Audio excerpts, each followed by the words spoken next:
ಒಕ್ಕಲಿಗ ನಾಯಕರ ಬೆನ್ನಲ್ಲೇ ಈಗ ಅಹಿಂದ ಶಕ್ತಿ ಪ್ರದರ್ಶನ ನಡೀತಾ ಇದೆ. ಅಂದ್ರೆ ಸಿದ್ದರಾಮಯ್ಯ ಅವರ ಪರವಾಗಿ ಅಹಿಂದ ನಾಯಕರು ಬಲ ಪ್ರದರ್ಶಿಸ್ತಾ ಇದ್ದಾರೆ. ಇವತ್ತು ಒಂದು ಸಭೆಯನ್ನು ಮಾಡಿ ಸುದ್ದಿಗೋಷ್ಠಿಯನ್ನು ನಡೆಸ್ತಾ ಇದ್ದಾರೆ. ಅಲ್ಲೂ ಕೂಡ ಮಾತನಾಡ್ತಾ ಇದ್ದಾರೆ ನಾಯಕರು. ಮತ್ತೆ ಹಿಂದುಳಿದ ವರ್ಗದ ಸಮಾಜದ ಯಾರ ಅಧಿಕಾರದಲ್ಲಿರುವಂಥ ಮುಖ್ಯಮಂತ್ರಿಗಳಿಗೆ ಇಂಥ ಅವಮಾನ ರೀತಿಯಲ್ಲಿ ಕೆಳಗಿಳಿಸೋ ಕಾರ್ಯ ಇರ್ಬೋದು ಅಥವಾ ಅವ್ರನ್ನ ಅಳಗೆಳೆಯುವಂಥ ಕಾರ್ಯ ಇರ್ಬೋದು. ತಾವುಗಳು ನೋಡ್ದಂಗೆ ದೇವರಾಜ್ ಅರಸು ಅವರ ಕಾಲದಿಂದನೂ ಸಹ ಇದೇ ಆಗಿ ಬಂದಿದೆ.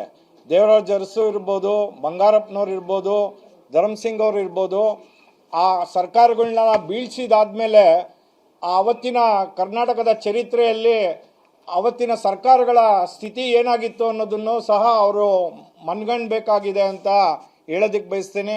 ಸೊ ಆ ರೀತಿ ಯಾವುದೇ ರೀತಿ ಆಗದಿರ ಮುಂದಿನ ದಿವಸ ಬರಬೇಕು, ಈ ಅಹಿಂದ ವರ್ಗ ಪೂರ್ತಿ ಸಂಪೂರ್ಣವಾಗಿ ಆ ಪಕ್ಷದ ಹಿಂದೆ ಇರಬೇಕು ಅಂತಂದರೆ ನಮ್ಮ ಅಧ್ಯಕ್ಷರಾಗಲಿ ಮತ್ತು ಸಂಚಾಲಕರಾದ ಮಾವಳಿ ಶಂಕರ್ ಅವರು ಹೇಳ್ದಂಗೆ ಈ ತಳ ಸಮುದಾಯದವ್ರನ್ನ ಉಳಿಸಿ, ಮತ್ತು ಇದೇನೇನು ಮಧ್ಯಸ್ಥಿಕೆ ಆಗಿದೆ ಅಥವಾ ಒಂದು ಚರ್ಚೆ 50-50 ಏನು ಅದು ಯಾರಿಗೂ ನಮಗೆ ಗೊತ್ತಿಲ್ಲ. ಆದರೆ ಯಾರೊಬ್ಬರು ಸಹ ಆ CLP ಮೀಟಿಂಗಲ್ಲಿ ಅದೊಂದು ತೀರ್ಮಾನ ಆಗಬೇಕಾಗಿತ್ತು.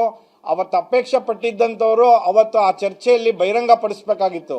ಆದರೆ ಅದ್ಯಾವುದು ಆಗದಿರೇ ಇವತ್ತು ಏಕಾಏಕಿ ಒಂದು ಅಗೌರವ ಮಾಡಿಸಿ ಇಳಿಸೋವಂಥ ಪರಿಸ್ಥಿತಿ ಬಂದರೆ ನಾವು ಯಾವುದೇ ಅದರ ವಿರುದ್ಧ ನಿಲ್ಲೋದಕ್ಕೆ ಸನ್ನದ್ಧರಾಗಿದ್ದೀವಿ ಅಂತ ಹೇಳ್ತಾ ನಾನು ಮಾತು ಮುಗಿಸ್ತೀನಿ.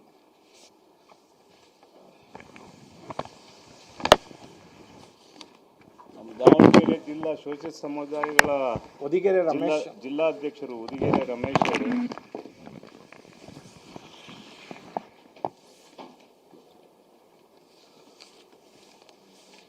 ಆತ್ಮೀಯ ಮಾಧ್ಯಮ ಸ್ನೇಹಿತರೆ, ಇವತ್ತೇನು ತಾವು ತೋರಿಸ್ತಾ ಇದ್ದೀರಿ, ರಾಜ್ಯದಾದ್ಯಂತ ತಾವು ಸಂದೇಶವನ್ನು ಕೊಡ್ತಾ ಇರ್ತಕ್ಕಂಥ ಮಾಹಿತಿ ಏನಿದೆ, ರಾಜ್ಯದ ಶೋಷಿತ ಸಮುದಾಯಗಳ ಜನರಲ್ಲಿ ಆತಂಕವನ್ನು ಮೂಡಿಸಿದೆ.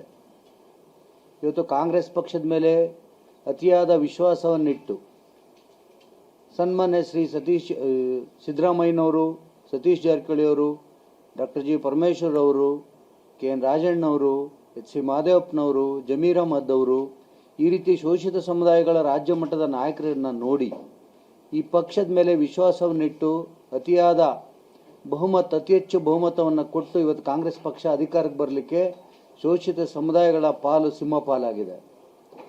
ಆದರೆ ಒಂದು ಆತಂಕ ಕಾಂಗ್ರೆಸ್ ಪಕ್ಷದ ವರಿಷ್ಠರಲ್ಲಿ ನೇರವಾಗಿ ಕೇಳಕ್ಕೆ ಇಷ್ಟಪಡ್ತೇವೆ.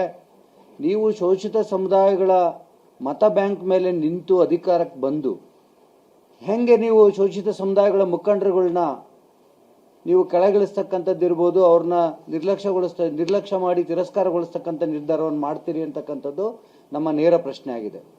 ಇವತ್ತು ಇಷ್ಟೆಲ್ಲ ನಮ್ಮ ಮುಖಂಡರುಗಳ ಮಾನಸಿಕವಾಗಿ ನಮ್ಮ ಮುಖಂಡರುಗಳ ಭಾವನೆಗಳು ಮನಸ್ಸಿಗೆ ಧಕ್ಕೆ ಆಗ್ತಕ್ಕಂಥ ವರದಿಗಳು ಮಾಧ್ಯಮದಲ್ಲಿ ಬರ್ತಾ ಇದ್ರೂ ಕೂಡ ಹೈಕಮಾಂಡ್ ಒಂದು ಸ್ಪಷ್ಟ ನಿರ್ಧಾರಕ್ಕೆ ಬಂದು ಇವತ್ತು ಸಿದ್ದರಾಮಯ್ಯನವರ ವರ್ಚಸ್ ಮೇಲೆ, ಸಿದ್ದರಾಮಯ್ಯನವರು ಹಿಂದಿರ್ತಕ್ಕಂಥ ಶೋಷಿತ ಸಮುದಾಯಗಳ ಮುಖಂಡರುಗಳ ವರ್ಚಸ್ ಮೇಲೆ, ಅವರ ಕಾರ್ಯಕಲಾಪದಿಂದ, ಅವರ ಕೆಲಸ ರಾಜ್ಯದಾದ್ಯಂತ ಮಾಡಿರೋದ್ರಿಂದ ಎಷ್ಟೋ ಜನ ನಮ್ಮಂಥ ಎರಡನೇ ಲೈನಲ್ಲಿ ಇರ್ತಕ್ಕಂಥ ಲೀಡರ್ಗಳ ತ್ಯಾಗ ಬಲಿದಾನದಿಂದ ಇವತ್ತು ಈ ಪಕ್ಷ ಅಧಿಕಾರಕ್ಕೆ ಬಂದಿದೆ. ನೀವು SC ST ಸಮುದಾಯಗಳ ಒಂದು ಜಾಗೃತಿ ಸಮಾವೇಶ ಮಾಡ್ತೀವಿ ಅಂತ ನಮ್ಮ ಪಕ್ಷದ ಮುಖಂಡರುಗಳು ನಿರ್ಧಾರ ಮಾಡಿದ್ರೆ ಮಾನ್ಯ ಸಚಿವರುಗಳನ್ನ ಕರೆದು ಕಟ್ಟಿ ಹಾಕ್ತೀರಿ. ಶೋಷಿತ ಸಮುದಾಯಗಳ ಸಂಕಷ್ಟವನ್ನು ನಮ್ಮ ಮಂತ್ರಿಗಳು ಕೇಳಬಾರ್ದ? ಇವತ್ತು ಚುನಾವಣೆ ಪೂರ್ವವಾಗಿ ನೀವು ನಮ್ಮ ಸಮಾವೇಶ ಮಾಡಿಸ್ತೀರಿ, SC ST ಸಮಾವೇಶ ಮತ್ತು ಶೋಷಿತ ಸಮುದಾಯಗಳ ಸಮಾವೇಶ ಮಾಡಿಸ್ತೀರಿ ಪಕ್ಷ ಅಧಿಕಾರಕ್ಕೆ ಬರಬೇಕಾದ್ರೆ. ಪಕ್ಷ ಅಧಿಕಾರಕ್ಕೆ ಬಂದ ಮೇಲೆ ನಮ್ಮ ಸಚಿವರುಗಳು ನಮ್ಮ ಸಮುದಾಯದ ಮುಖಂಡರುಗಳು ಕಷ್ಟ ಸುಖ ಕೇಳಲಿಕ್ಕೆ ಯಾರನ್ನು ಸಮಾವೇಶಕ್ಕೆ ಸೇರಿಸಬಾರ್ದ?